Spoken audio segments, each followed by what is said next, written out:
What's up, everybody? It's Conger Live. We're back again with another DC Worlds Collide video. In today's video, we're going over the new tier list for July that has been put together by myself and my clanmates over at Justice Society All-Stars. If you're new to the channel, ninja kick the like button, subscribe for more content, and let's get into it.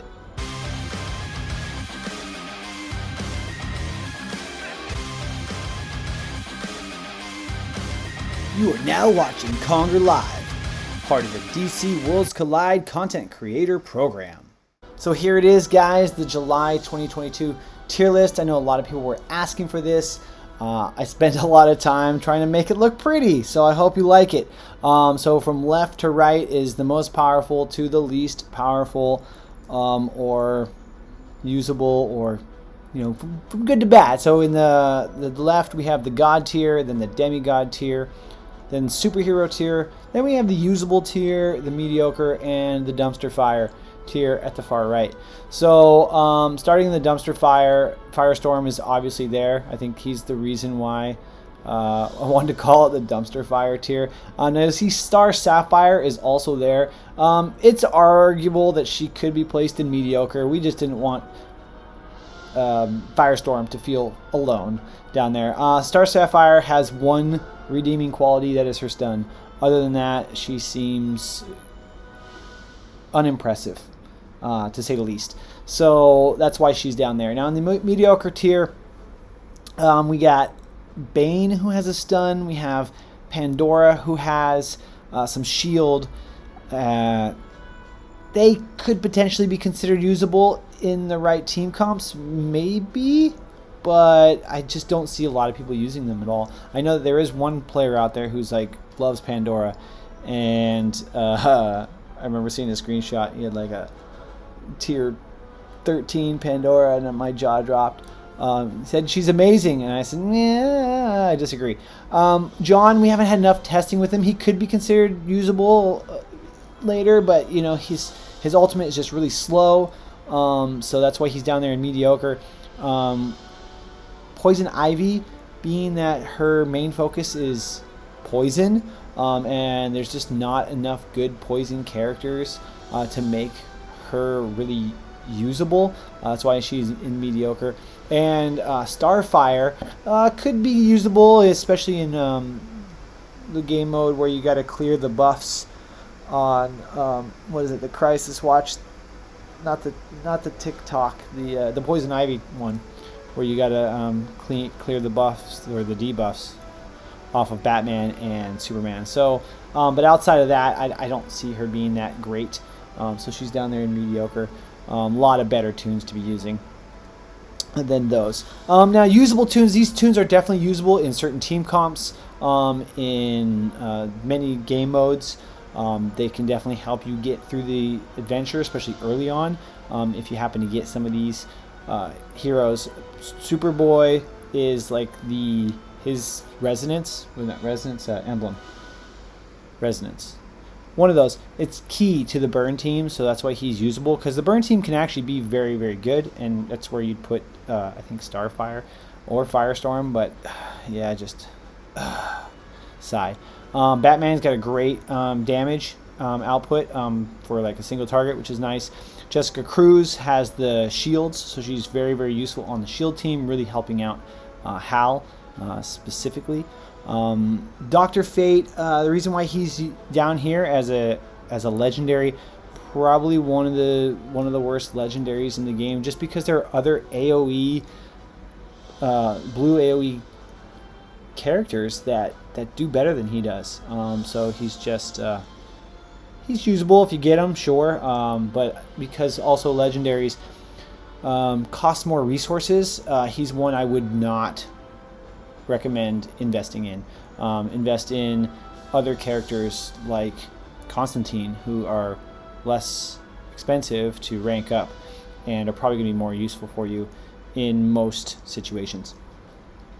Red Hood could be considered a superhero, maybe. I think a lot of people find him underranked often, but it's just that he's not really a great damage dealer, and he can be used as an off tank, so he's very usable in the early game for that purpose. But I think that the later you get, the less amazing he becomes. So yeah, and then I think what it has to do with his emblem can do a lot, but like investing in that emblem doesn't. It's a big investment to invest in emblems if you're not a whale. So not a priority on his emblem either. That's in my opinion. Robin's usable because he can get a single target damage to the back line. Really, really nice there. Two-Face, very versatile character. But if you're using Two-Face, you have to make sure that you're using. Why are you using him? Were you putting him in the front row or in the back row? So we went in the gear list. He's got different gear you'd want to put on him doing that. But he's got that. I think he's got some turn meter play in his kit somewhere. But he could be very, very useful in the boss battles. A couple of the specific boss battles. I don't have it written on my notes. But so he's usable. Same with we got Bizarro here. Bizarro is usable because of his freeze for the TikTok challenge. That's really the most likely place you're going to use him. I also find that his freeze can be useful in the not Crisis Watch, in the Battle Assist. Those are starting to get tougher and tougher as you rank those up, and so being able to put down those CC effects, freeze, stun, and silence, really helps you to get further in those. And then Martian Manhunter, usable. He's not a great tank. He does that shared healing, but just better. There's a better green tank Nightwing that you could be using. So I mean, he still is usable, especially if you're going to do like an all green team. You want a second tank. He's probably going to be a better choice, definitely a better choice than Bane. But yeah, not also with the legendaries like I mentioned with Dr. Fate. Better legendaries to put your resources into.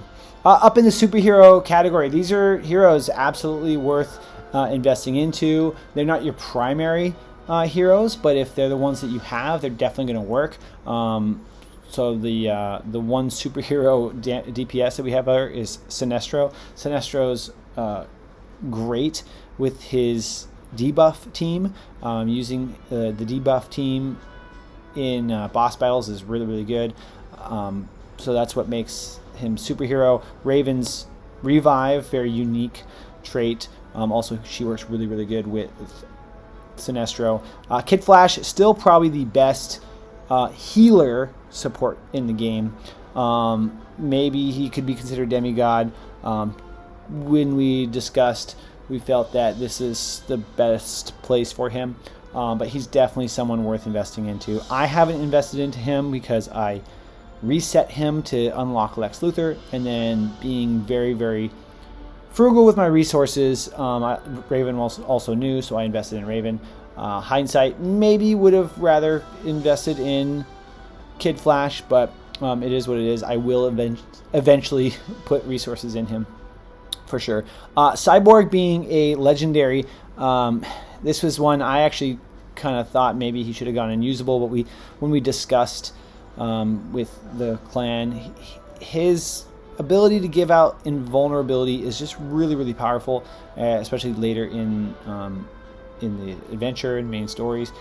I still, once again with the legendaries being expensive, this one is a non-defense for me. Superman is integral to the burn team. If you want to build the burn team, you need Superman and Superboy to make that work. But when it comes to those starter banner, newcomer banner legendaries, he is the least impressive, being that he's a tank. He's not a damage dealer, and in these types of games you want to invest in your damage output first, then maybe your tanks, and then your supports. So then we got a couple more tanks down here that are really, really good for different reasons. Penguin, but Penguin takes a huge investment with getting his emblem to rank 30, and then Grodd has that turn meter rollback and the debuff, so he goes really good on that debuff team with Sinestro and Raven.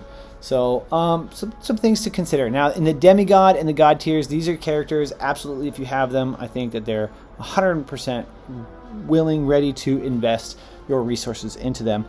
We have Green Arrow and Constantine at the top for the damagers. because these are epic heroes, the investment is low. I'm actually at the point where I'm going to be transitioning. I've been using Green Arrow. I feel that Green Arrow is slightly better than Constantine, but I'm going to be using Constantine to rank up because RNG has given me tons of Constantine shards and pulls. So I actually have enough shards once I get the purple ones, because those are the ones that are really holding me back, to take him to rank 10. So Constantine might be my first rank 10 character, where with Green Arrow I have no more fragments of him. I did use fragments of Green Arrow to unlock Lex, which I do feel is a huge benefit. You should definitely look into doing that.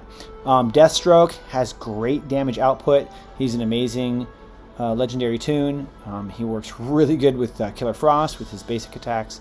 So definitely someone worth putting some investment in if he's a legendary that you happen to pull. Once again, with the legendary investments, I would say invest in 2 or 3. You don't necessarily want a team of 5 legendaries.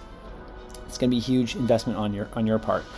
Flash is amazing, mostly because of his turn meter rollback, his speed buffs, the haste.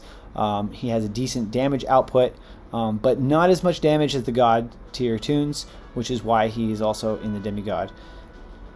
Then we have the demigod. The best support in the game is Zatanna, because she gives that lifesteal to the entire team. That's huge for survivability, especially because you're mostly going to be using 3 damagers, maybe 1 tank, and her. That's how I run my lineup. But if you want 2 tanks, that's fine. Her emblem, her unique abilities. She's just really, really good. Also, her ult only costs 2. It cleanses or dispels any buffs they have. Gives them like the shield reduced. They take more damage. She's awesome. She's amazing. Then we got Nightwing, who I still have yet to unlock. I think that's probably why I'm only running the 1 tank. But Nightwing is the best epic tank in the game. He's got the stun, which is huge. His block makes him really, really great. So he's definitely one worth investing in and putting in your front line if you got him. And then God tier, probably the best damage dealer in the game is Hal. Before Hal, it was Wonder Woman, and when we talk about legendaries, but the best damage dealer really is Killer Frost. But Hal has just so much potential. I have Hal. I'm really lucky to have him, but I haven't taken him past rank 7, which is 2 red stars. Because of that huge investment for legendaries, I've already committed to Wonder Woman and to Lex Luthor. So Hal's going to sit at rank 7 until I get these other 2 to rank 10, and then maybe I'll transition into ranking him up. But this is the tier list that we came up with. Of course, you don't have to agree with us. The purpose of this list is not really for the late game players who've been playing since the beginning of soft launch or even before that. This tier list is mostly for people who are beginning or mid game and they want to make sure that they're investing their resources properly. On the left half, God, demigod, superhero, resources investment in there. You're not going to go wrong 9 times out of 10 on those heroes. Usable, be selective. If you're trying to build a specific team, say the Burn team, sure, invest into Superboy. Otherwise, leave him alone. If you're building the Shield team, sure, use Jessica Cruz. Otherwise, leave her alone. So it's a judgment call. Mediocre, dumpster fire, I wouldn't touch them at all. That's how I look at it. Maybe after you have your mini teams developed, you want to just rank those up maybe for their hero trials. John has one.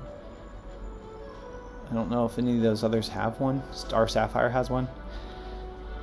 I don't know. Let me know what you guys think with the comments down below. Thank you guys for watching. Of course, I appreciate having you as part of this community. Ninja, kick that like button, subscribe for more content, and we'll see you in the next video.